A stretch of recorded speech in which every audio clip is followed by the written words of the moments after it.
오늘은 우리 부활절을 맞이해서 주님이 부활하셨는데 예수님의 부활과 함께 우리가 뭘 다시 살려내야 될까? 미미한 것, 죽어 있는 것을 다시 살려내야 될 것이 무엇인가를 다시 한번 생각해 보겠습니다. 제가 지난주 예배 끝나고 설교 끝나고 내려갔더니 우리 장로님들이 저를 보고서 예배 내내 중간에 얼굴이 빨개져 있었다고, 로마를 너무 많이 돌아다녔나 했다가 또 홍역이 걸렸나 그랬었다고 그랬어요. 그래서 그런가? 그래서 저도 보니까 진짜 얼굴이 뻘개져 있더라고요. 보니까 제가 지난 주일 아침에 급하게 내려오냐고 얼굴에 제가 알로에를 가끔 바르는데 우리 집에 새 알로에가 하나 있었어요, 튜브에. 그래가지고 새 거 하나 발라보자고 해서 듬뿍 발라가지고 내려왔는데, 발다 보니까 좀 얼굴이 따끔따끔 하더라고요. 그래서 이게 웬일인가 그런데 괜찮겠지 하고 왔는데, 나중에 이제 장모님들이 그런 말씀하셔서 오후에 이제 올라가서 집에 가서 자세히 이렇게 보니까 그게 알로에 젤 클렌징 폼이라는 거였더라고요. 나는 그게 뭔지를 몰랐어요. 그러니까 그게 보니까 빨리 이렇게 닦아내야 되는 건데, 저는 그냥 저렇게 연한 색으로 돼 있고, 알로에니까 알로에 다 좋잖아요. 알로에 뭐 만병통치약이라고 하니까 그냥 그것도 그냥 주일이라고 그냥 듬뿍 바르고 한 대여섯 시간을 있었더니 막 이게 따끔거리고 막, 그래서 제가 세수를 2번이나 했는데도 한 주간 내내 동안 얼굴이 막 뻣뻣하고요, 열이 안 식어가지고 막 뻘겋게 달아오르고, 나중에 한꺼풀이 다 벗겨졌어요, 사실은. 나중에 찾아보니까 저게 그 안 맞는 사람은 부작용이 있더라고요. 그리고 빨리 닦아내야지. 요즘엔 유기농으로 많이 나오긴 하지만 클렌징이라는 것이 석유화학 제품에서 원료를 추출한 거라 유해 성분이 있다는 거예요. 저는 그거를 잘 모르고 알로에니까 그냥 또 많이 바르고 그냥 왔다가 제가 껍질을 한번 벗겼습니다. 제가 나중에 이 모습이 변할지도 몰라요. 껍질 한번 벗겼기 때문에. 다 좋은 건 아니에요. 제가 왜 저런 실수를 저질렀냐 하면, 저 뒤에 사실은 깨알같이 안내서가 있거든요. 근데 그런 걸 잘 읽어보고 이해하고 판단하지 않고 그냥 좋은 거야 그래서 막 바른 거죠. 제대로 안 읽어보고, 제목도 제대로 안 읽어보고. 이렇게 뭔가를 잘 파악하고 이해하고 판단해야 되는데, 그러한 작용을 하는 것이 인간의 이성입니다. 인간의 이성을 통해서 그것을 판단하고 그런 것을 걸러내는데, 제가 마음이 급해서 그걸 못했기 때문에 그런 부작용이 일어난 거죠.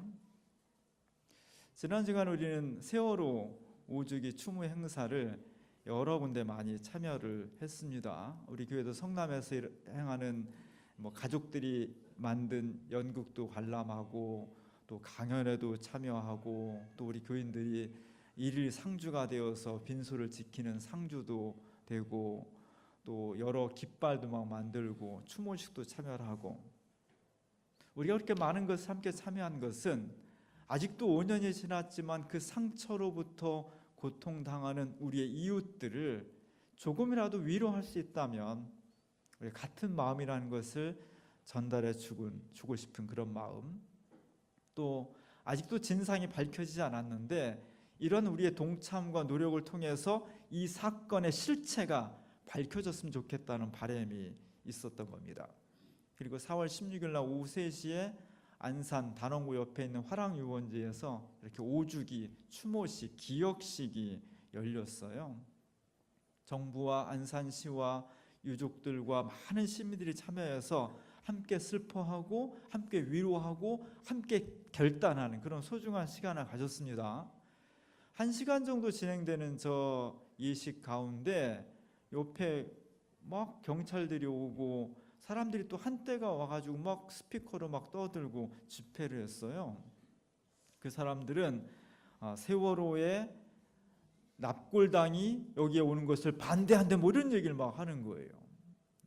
한 1년 전부터 저 화랑유원지 안에 단원고 학생 250명의 생명을 추모하는 생명안전공원이라는 것을 설치하기로 합의를 하고 준비를 하고 있는데, 일부 안산 시민들이 집값 떨어진다, 이게 무슨 납골당이냐, 뭐 이렇게 하면서 반대를 하는데, 그 엄숙한 그 슬픔과 아픔이 교차하는 그 자리, 그 시간에 와서 막 떠들고 마이크로 집회를 하는 것을 보면서 참 참담했습니다.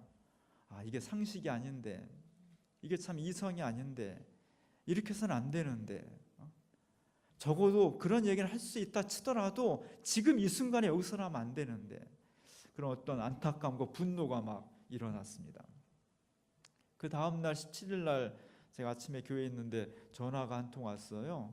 어떤 아주머니인데 자기가 성남 시민이라고 하면서 길거리 다니다 보니까 노란 깃발이 많이 날리는데 그중에 우리 교회 주민교회 깃발이 많더라는 거예요. 실제로 많았습니다. 500여 개 중에 우리 교인이 64명인가 참여를 해서 굉장히 많이 참여를 해서 저건 다 제가 담지를 못하겠고, 저런 깃발들이 길거리에 나부끼니까 자기가 많이 봤다는 거예요. 그래서 참 우리가 가슴 아픈 것을 동참하고 싶어서 깃발을 걸었다 하니까 조금 지나고 나서 이제 목소리가 높아지면서 우리 아버지는 6.25 때 참전해서 돌아가셨는데, 그리고 자기 조카 친구들 6명이 대구 지하철 참사에서 죽었는데, 또 분당 환풍기 사고로 자기 이웃이 누가 죽었는데, 그런 것에서 주민교회가 한 번도 깃발을 걸지 않느냐는 거예요.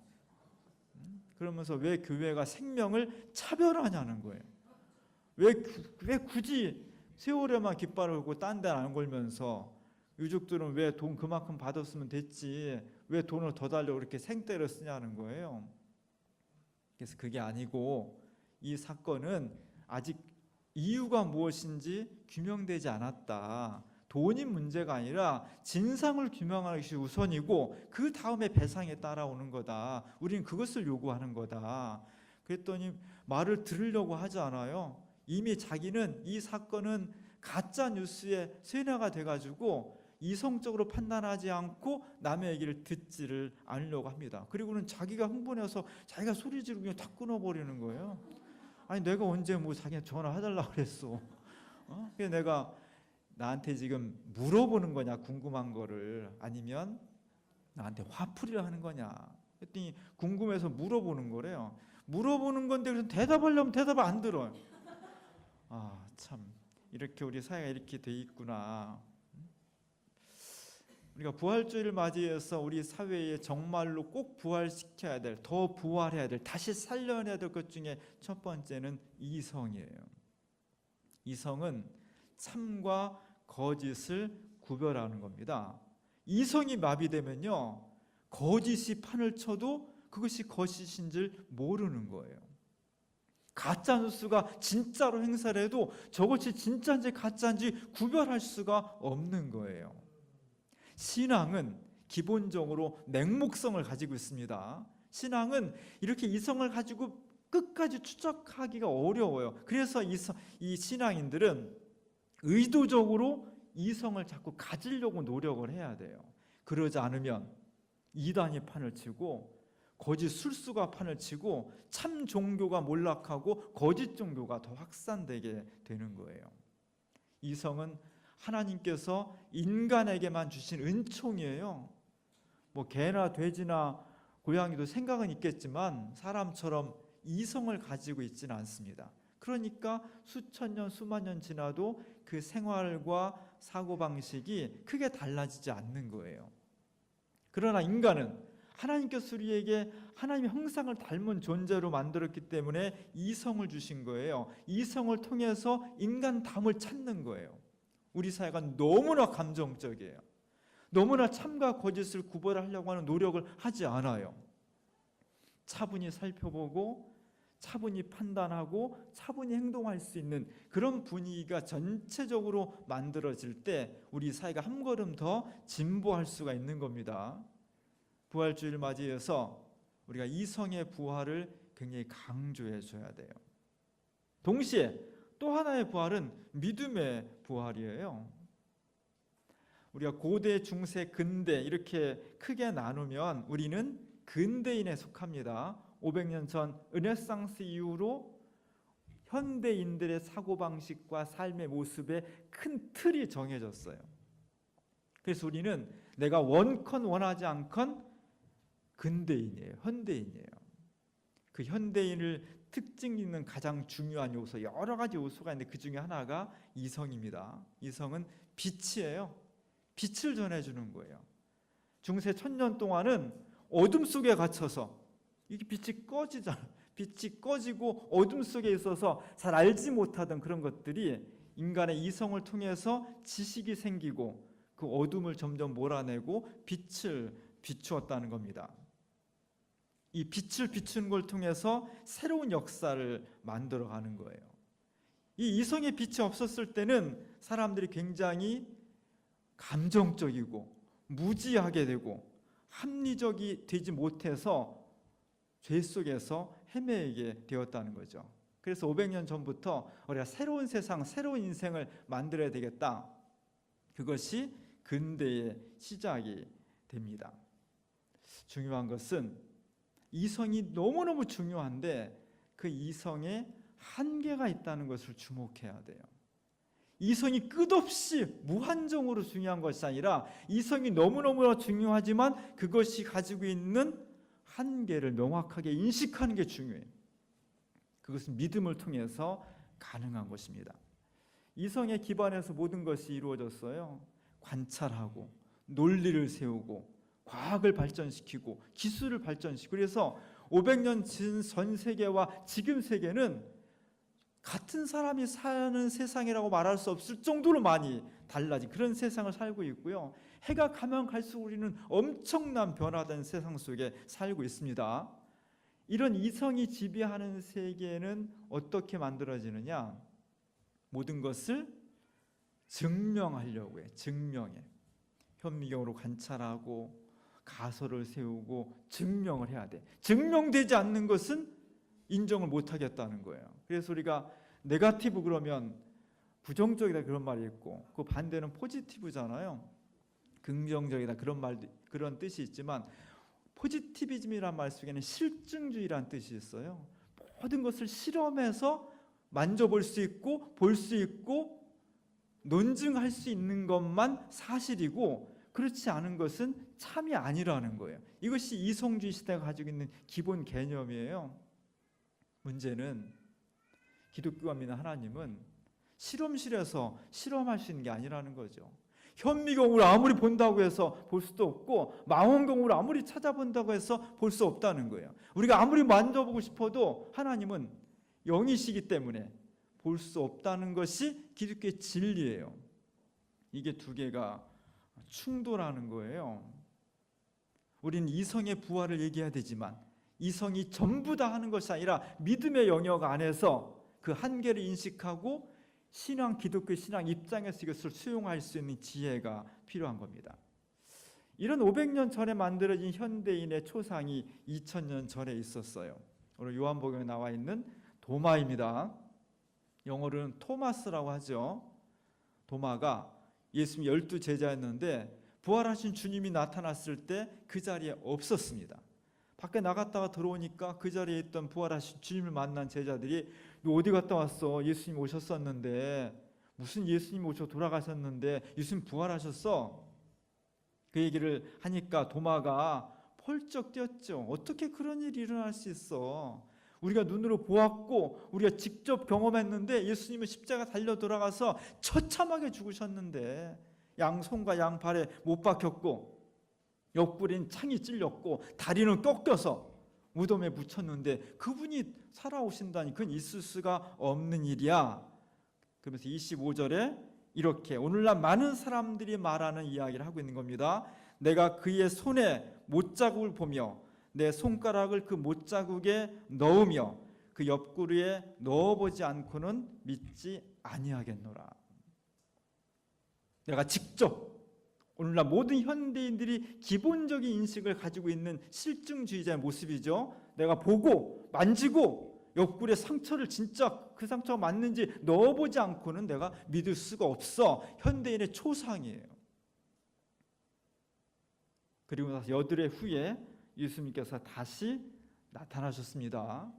그리고 도마를 만나는 장면, 그 장면 오늘 주부에 나와 있는 카라바초라는 화가가 400년 전에 아주 유명한 그림이에요. 예수님 만난 도마와 세 제자 세 명이 나와 있는데 이 세 제자가 예수님한테 진짜 확인하는 그런 장면입니다. 카라바초가 그리는 그 제자들의 모습은 일관돼요. 멋있고 깔끔한 사람들이 아니고요. 특징은 지저분하다는 거예요. 제자들이 하층 계급 사람들을 모델로 써요. 그래서 머리도 며칠을 안 감은 사람이에요. 전부 다 주름이 그냥 깊게 져가지고 지저분해요. 사람들이 말끔하지 않잖아요. 맨 앞에 있는 도마의 어깨 쭉지는 옷이 다 낡아가지고 이렇게 해져서 벌어졌잖아요. 특별히 예수님 제자들의 손가락, 발가락, 손톱 이런 데는요 노동자이기 때문에 막 때가 기름때 같은 게 막 잔뜩 깨서 손도 잘 안 닦는 그런 모습으로 나옵니다. 이 제자들이 지금 부활하신 예수님을 확인하기 위해서 눈을 똑바로 뜨고 정말 집중해서 예수님의 모습을 보고 있는 거예요. 정말 이것이 옳은지 내가 정말 확인해 봐야 되겠어. 모든 신경을 곤두세워서 거기에 집중을 하고 있는 이런 모습. 사실 이게 되게 중요합니다. 이성적인 신이나 도마가 다 나쁜 게 아니라 이런 진지함이 되게 중요해요. 오늘날 교인들이 이런 진지함이 별로 없어요. 진짜 믿지도 않으면서 탐구하지도 않아요. 이런 탐구, 진지함이 되게 중요한 거예요. 예수님은 되게 사실은 곤혹스럽죠. 예수님은 그래 한번 만져봐. 내가 왔으니까 한번 만져봐. 네가 꼭 봐야 믿겠다면 해봐. 이렇게 말씀하시고 그가 도마가 손을 예수님의 창 자국에다 넣었습니다. 저는 저 장면 보면 내 옆구리가 막 이상해 막. 진짜 이제까지 저런 그림이 없었거든요. 진짜 막 상처에다 막 손가락을 막 넣는 그런 막 끔찍하잖아요. 그렇게 막 사실적으로 그려 넣었습니다. 이게 진짠가? 예수님 진짠가? 하고 막 눈을 동그랗게 뜨고 집중해서 손가락을 막 찔러 넣어보는 도마하고 예수님은 막 너무 아파하는 것 같아. 막 너무 아프다. 막 이런 표정, 막 곤혹스러운 표정이 겹쳐지고 있고요. 사실 예수님은 성경에 이렇게 나와 있지 않지만 적극적으로 네가 정말 원한다면 나를 만져봐 이렇게 말씀하셔서 마치 도마의 손목을 끌어다가 직접 넣어봐 이렇게 보일 수도 있고 반대로 보면 야 이제 그만해 나 아파 죽겠다 이렇게 말씀하시는 것 같기도 하고 어쨌든 내가 직접 내 눈으로 보고 손으로 만져보고 상처에 내 손가락을 넣어보겠다라는 도마의 이성적인 집념과 그것을 바라보면서 당하면서 곤혹스러워하시는 예수님의 아픈 표정이 집중적으로 이렇게 클로즈업 되어 있습니다. 오늘 우리 가운데 이 장면이 굉장히 중요한 거예요. 오늘날 수많은 사람들이 도마와 같은 기본적인 생각을 가지고 있습니다. 왜? 우리는 이성을 중심으로 한 모더니스트니까, 현대인이니까, 기본적으로 과학기술, 사고방식을 가지고 있으니까 만져보고 싶고 직접 확인하고 싶어요. 그러잖아요. 여러분들이 예수 믿으라고 사람들한테 전도하면 10 중에 9명 되돌아온 대답이 뭐예요? 나한테 하나님을 보여줘. 내가 만질 수 있게 해줘. 그럼 내 교회 나갈게. 예수 믿지? 이게 기본 생각이에요. 예수님이 여기에 대해서 사실은 마다하진 않습니다. 도마의 이 불신앙의 사태에 대해서 막 꾸짖거나 야단치거나 택도도 하지 말라고 그러지 않습니다. 직접 만져보라고 하고요. 보여주셔요. 그러나 반드시 한 말씀을 붙여주십니다. 27절과 29절에 보면 다 같이 한번 읽어볼게요. 믿음 없는 자가 되지 말고 믿는 자가 되라. 너는 나를 본고로 믿느냐? 보지 못하고 믿는 자들은 복되도다. 확인하려고 하는 것이 이성의 작용이 꼭 잘못된 것은 아니지만 그것만 가지고 하나님과 예수 그리스도를 온전히 이해할 수는 없다는 거예요. 신앙은 사실은 안 보고 믿는 것이 진짜 신앙이다. 여기에 큰 싸움이 있는 겁니다. 500년 전부터 이성을 마음껏 꽃피운 현대인들의 기본 자세는 하나님까지도 마치 물질처럼 과학실 실험실에서 과학하는 것처럼 하나님을 내가 만지고 예수님을 직접 보고 그래야 내가 믿을 수 있다는 기본 자세를 가지고 있고, 그러나 신앙의 영역은 먼저 보여주고 만지고 나서 믿을 수 있는 것이 아니라 먼저 믿으면 예수를 믿으면, 하나님을 믿으면, 그러면 우리가 느끼지 못하는 것까지도 경험할 수 있다는 것이 신앙의 입장이에요. 이게 두 개 충돌하는 거예요. 이 두 가지가 대단히 중요해요. 이 두 가지를 다 살려내야 돼. 그래야만 우리가 건강한 신앙에 이룰 수가 있습니다. 세 번째 중요한 것은 이 두 가지를 어떻게 종합적으로 살려낼 수 있느냐는 거예요. 오늘 이 시대를 살아가는 한국 사회의 개인이나 사회나 너무 한쪽 사람들은 물질적이고 너무 차가운 냉철한 이성을 가지고 실증적으로 살아가기 때문에 보이지 않는 것, 하나님 이런 것을 인정을 안 하려고 그래. 그건 없는 거야. 있게 하려면 내가 손을 만져야 되고 내 눈으로 보여줘. 이런 입장을 가지고 있고요. 또 한쪽의 사람들은 너무 비이성적인, 너무 맹신적인, 너무 종교적 그 성향이 강해서 미신적인 성향을 가지고 있어요. 이 두 가지가 어떻게 잘 조화를 이룰 수 있을지가 굉장히 중요해요. 그래서 한쪽은 이성의 부활, 한쪽은 믿음의 부활이 절실한 사회를 우리는 살아가고 있는 거예요. 기독교에서는 아주 중요한 경구 중에 하나가 한 손에는 성경, 한 손에는 신문을 들어야 한다는 경구가 있어요. 2차 대전 이후에 세계적인 가장 위대한 신학자 중에 한 사람인 칼 바르트라는 신학자가 그런 얘기를 한 거예요. 우리는 한 손에 성경을 들어야 된다. 한 손에는 신문을 들어야 된다. 왜냐하면 성경은 너무너무나 중요한 구원의 책이지만 그 성경은 2000년 전 유대 땅에서 기록된 책이기 때문에 21세기 너무나 달라진 이 시대의 문제를 전부 다 담고 있지는 못하다는 거예요. 성경이 뭐 기후변화에 대해서 얘기하는 거 있어요? 페미니즘에 대해서 얘기하나요? 핵발전소 어떻게 하라고 대답이 나와 있어요? 그런 거 하나도 없어요. 그러니까 성경으로는 우리 이 시대 문제를 대답 줄 수 없다. 그렇지 않습니다. 성경은 하나님께서 인생과 역사와 우주를 어떻게 통치해 가시는지를 그 원칙을 발견하는 거예요. 오늘 성경 시대와는 전혀 다른 문화와 환경 속에 살아가는 이 시대 우리들의 문제는 뭘 통해서 발굴해내야 되냐? 이성을 통해서, 과학을 통해서, 그리고 그것을 대변하는 신문을 통해서 알 수가 있는 거예요. 그래서 기독교는 교회가 21세기 한국 사회에서 선교를 해야 되는데 그 과제를 어디서 발굴해야 되냐? 이성을 통해서 신문에서 발굴해내야 되는 거예요. 아, 요즘 경제가 어려워. 요즘 가난한 사람들이 너무 힘들어. 요즘 여성들이 막 폭력을 당하고 있어. 사람들이 막 너무 격분해 있어. 세대 간의 충돌이 심해. 노인 문제가 심각해. 핵발전소 없애야 돼. 한반도 평화통일되면 어떻게 해야 되지? 이런 문제들은 이성을 통한 신문에서 우리가 찾을 수 있는 거예요. 대답은 성경에 찾는 거예요. 이 문제를 해결할 수 있는 분은 인간의 기술이나 정책도 중요하지만 하나님께서 해결해 주셔야 됩니다. 그 문제를 가지고 기도하고 주님과 상의하고 하나님 저희에게 지혜를 달라고 요청하고 그래서 하나님께 주시는 은총을 통해서 그 문제를 해결할 수 있는 대안을 만들어내는 것이 기독교인의 자세예요. 이 두 개가 종합이 돼야 돼. 이 두 개가 균형을 맞추는 것이 건강한 신앙과 역사에 굉장히 중요한 거예요.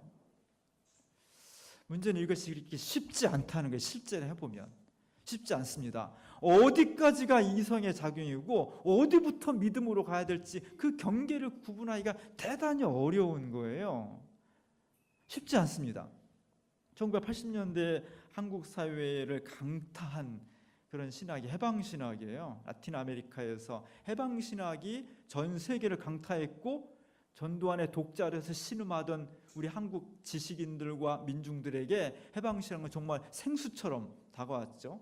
해방신학과 민중신학이 이 시대를 굉장히 중요한 입장이었습니다.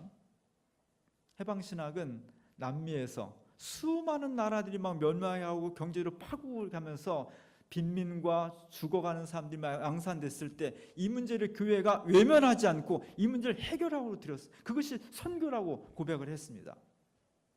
해방은 인간을 해방시키는 것이 구원이다.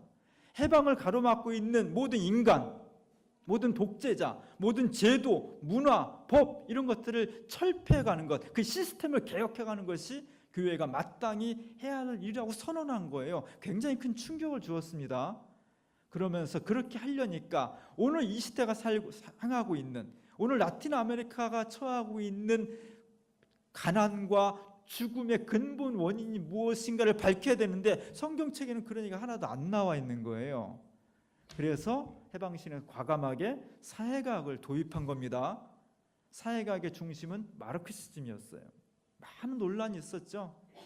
그러나 우리가 처한 현재 상황을 정확하게 분석하기 위해서는 사회과학의 힘을 빌려야 된다. 그래서 문제의 원인을 알고 그 대신 그것을 해결해 나가는 방식은 기독교 신앙이어야 된다. 이것이 해방신학의 모토예요. 해보니까 원칙은 그렇게 세웠는데 그것이 실제 실행하기는 쉽지 않았다는 겁니다. 왜냐하면 사회과학 속에 이미 종교성이 있기 때문이에요. 그래서 기독교 신앙과 사회과학이 충돌할 때 사회과학은 자료 만질 수 있고 분석 모든 것이 명확해. 기독교도 명확해지려면 우리가 딱 기도만 하나님이 바로 응답을 주셔야 돼요. 내가 딱 물으면 답이 탁탁 와야 돼. 근데 기독교는 그렇지는 않잖아요. 그러니까 자꾸 사람들이 좀 명확한 증거와 데이터를 가지고 있는 사회학적으로 쏠리는 거예요. 이것이 해방신학이 가지고 있는, 그리고 민주신학이 가지고 있는 어떤 의미면서 한계였던 거예요. 그럼 안 해도 되나? 어려우니까 포기해버릴까요? 그럴 수 없는 겁니다. 다시 살려내야 돼. 우리 사회가 가지고 있는 이성과 신앙이 일정 정도 대척점에 있고 서로 반대 성향을 가지고 있지만 이 서로가 두 개가 보완이 돼야 돼요. 우리 사회가 훨씬 더 합리적이고 상식적이고 이성적이어야 되고요. 동시에 우리 기독교인들은 그 이성의 한계를 넘어서는 믿음을 확고하게 가지고 있어야 돼요. 이 두 가지가 종합돼 나아갈 때 교회뿐만 아니라 사회를 새롭게 변혁할 수 있는 에너지가 생기는 겁니다. 오늘 예수님께서 자신을 믿지 않는 아주 현대인, 21세기 현대인의 초상이라고 할 수 있는 바로 우리들과 같은 도마에게 말씀하신 거예요. 저 못 믿겠는데요. 예수님 부활하신 거 저 보고 직접 손에 넣지 않고는 제가 못 믿겠습니다. 굉장히 무례하고 건방진 거거든요. 거기에 대해서 예수님이 나쁜 놈 이러지 않았다는 거예요. 인정했습니다. 그래, 그럼 내가 보여줄게. 만지게 해줄게. 우리는 끊임없이 주님을 보고 만지려고 노력하는 그런 자세가 필요한 거예요. 대신 그것이 모든 것이 아니라 오늘 예수님 말씀처럼 너는 나를 본 거로 믿느냐? 그러나 보지 않고 믿는 사람이 진짜 행복한 것이다. 이 말씀에 더 포커스를 둬야 돼요. 이 두 가지가 우리 가운데에서 우리 교회를 넘어서 전 사회 속에 펼쳐나갈 때 과학기술 시대가 가지고 있는 한계점, 그 문제점을 극복할 수 있는 대안과 지혜가 나오는 겁니다. 2019년도 한국 사회, 그 속에 숨쉬며 살아가는 우리 모두는 이런 복잡한 사회 구조 속에서 같이 살아가고 있는 거예요. 여기서 구원을 말하고 여기서 예수 그리스도의 부활을 선언한다는 것은 우리 시대가 안고 있는 한편으로는 너무 비이성적인, 한편으로는 너무 불신앙적인 이 두 가지 요소를 예수 그리스도의 부활과 함께 다시 살려내서 우리 속에서, 교회 속에서, 사회 속에서 다시 살려냄으로써 건강한 사회, 하나님이 창조하신 정말 생명이 넘치고 믿음이 넘치는 그런 사회로 나아갈 수 있는 계기가 마련되는 것입니다. 오늘 주민교회가 부활주의를 맞이해서 이 두 가지를 새롭게 살려낼 수 있는데 앞장서는 정말 부활을 증언하는 그런 교회가 될 수 있기를 주님의 이름으로 간절히 축원합니다.